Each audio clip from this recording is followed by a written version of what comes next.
Hey everybody, what's up and welcome back to today's video guys. And today guys, I'm going to go ahead and be showing you how to go ahead and set up abandoned cart emails in your Shopify store.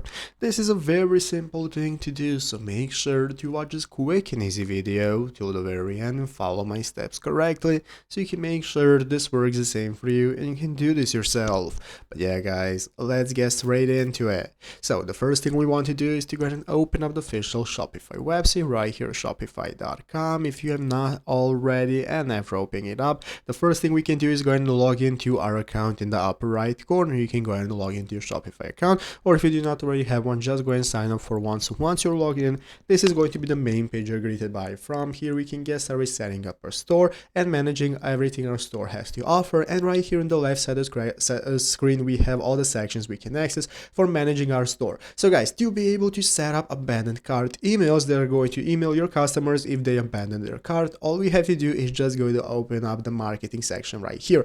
Click on marketing. That's going to go ahead and open up this new menu, and you're going to click automations under marketing. This is what you're going to go ahead and be opening up this new menu, from where, as you can see, we have the option right here to go ahead and set up the automation for recovering abandoned carts. This is what you want to click on. This is going to enable you to preview the template. That's going to go ahead and enable you to use the email that's going to be sent to your customers that abandoned their cart, as you can see right here. So you can convert motivated customers who have added products to their cart but haven't proceeded to the checkout. By using this and installing all the applications needed, you can get started setting up for your own store, and that is how it's done.